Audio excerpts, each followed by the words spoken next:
But let's start then with the attacks that are being reported across Syria, with the majority taking place close to its northwestern border with Turkey.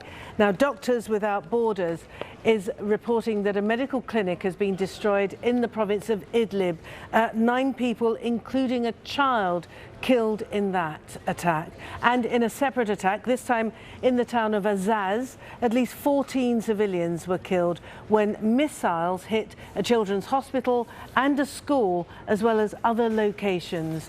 And in Aleppo, this video apparently showing the aftermath of an airstrike, this happening in the districts of Al-Zabdiya and Al-Kataji. An entire building collapsed, as you can see, and reports of a family of 6 having been caught under the rubble of that collapsed building. So far, though, we've had no reports of any deaths in that particular incident. But now let's get the very latest from our correspondent Zena Khoda, who's in southern Turkey, in Gaziantep, right on the border with Syria, and bring us right up to date with the lines that have been coming out within the last hour and a half or so, Zena.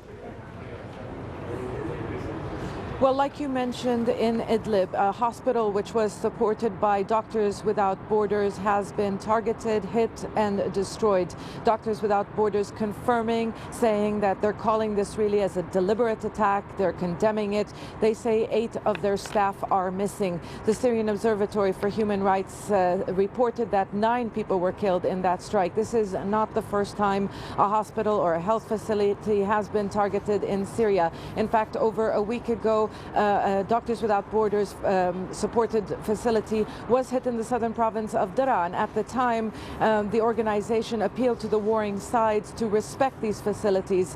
What we understand is that the facility in Idlib that was hit this morning was serving up to 40,000 people who live in what MSF called an active zone of conflict, so they will be denied health services. The health system in Syria as a whole really has all but collapsed, and undoubtedly a very grim situation. That is in Idlib. But like you mentioned, Martine, there was another attack in the northern border town of Azaz. That is in the province of Aleppo. What we understand from Turkish security officials is that 9 ground-to-ground missiles targeted a number of locations in Azaz. They spoke about a school, a hospital, as well as other locations. We still do not know if that hospital was actually functioning or whether or not these buildings were home to this displaced. So far, at least 14 people killed, scores of injured. What we understand is that 35 people have been brought into Turkey to receive treatment, 10 of them children. What we're seeing then, Zena, is an intense battle, it would appear, for this northern section of Syria, right on the border with Turkey. Yes, the so-called Northern Corridor, which is important for all sides in the conflict. The government wants the area because it wants to reach the Turkish border and seal the lifeline of the opposition. The YPG, the Kurdish armed group, wants the border to link their areas in Afrin to areas they controlled further west. And Turkey wants that area to remain under the control of the opposition groups that it supports, because it doesn't want to see the YPG expanding, and it doesn't want to see the regime on its border. Now, Turkey, harsh words really to the YPG today. They have already promised to continue shelling their positions. The Prime Minister saying that we will not allow Azaz to fall. And really what happened this morning, the attack in Azaz was a message that there is no red line, but Turkey saying that it won't allow it to fall.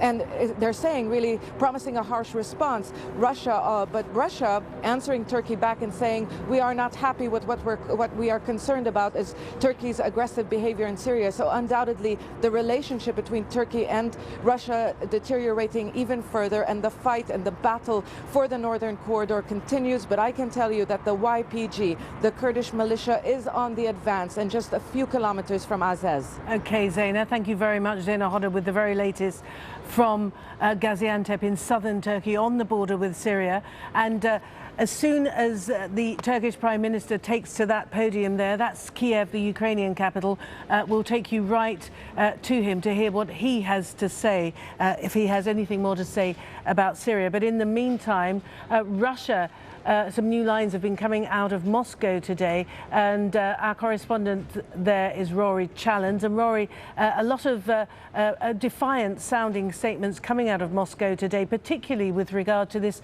cessation of hostilities, which apparently had been agreed just a few days ago at that security conference in Munich.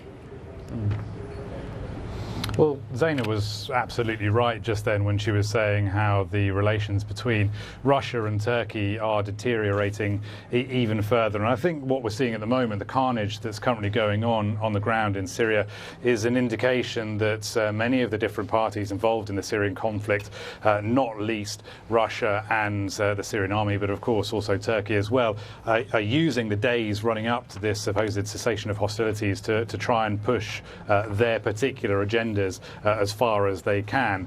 But the Russians are very angry with what the Turkish have done in the last few days, the cross-border shelling into Syria. It says that this is an aggressive action by the Turkish authorities, and it runs counter to the agreements made by the International Syria Support Group and this pledge for the cessation of hostilities, and also counter to the UN Security Council obligations. So they are very angry that the Turkish have chosen to attack Kurdish groups inside Syria that the Russians, I have to say, are trying to forge an alliance with at the moment.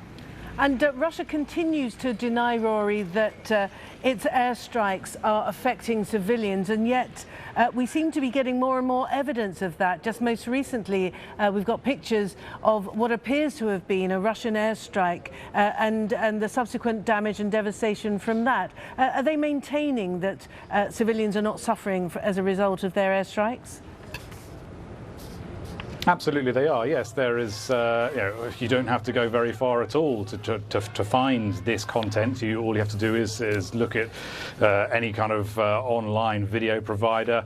Numerous human rights organisations are putting forward this material, saying, "Look, this is evidence that the Russian air assault inside Syria is having an immense toll on the civilian population." I think a group calling itself the Syrian Network for Human Rights has said that this is the first month where actually it's not the Syrian government itself that is responsible for the most civilian casualties inside Syria. It's now the Russians that are responsible for the most civilian casualties. But the Russian take on this is that none of this constitutes evidence. They are still saying that no conclusive proof has been given for Russians causing civilian deaths. Another thing that you can do if you want to is go online and look at some of the videos that the Russian Defense Ministry itself is putting out of its air campaign, which shows fairly dumb bombs falling out of cargo bay doors from Russian planes. That apparently doesn't constitute as proof either. It's also worth, interestingly, noting that the Russians have actually said that the Turkish cross-border shelling, they say, has resulted in civilian casualties. It's a murky picture. Indeed it is. Thanks very much, Rory. Rory Challens there, live in Moscow.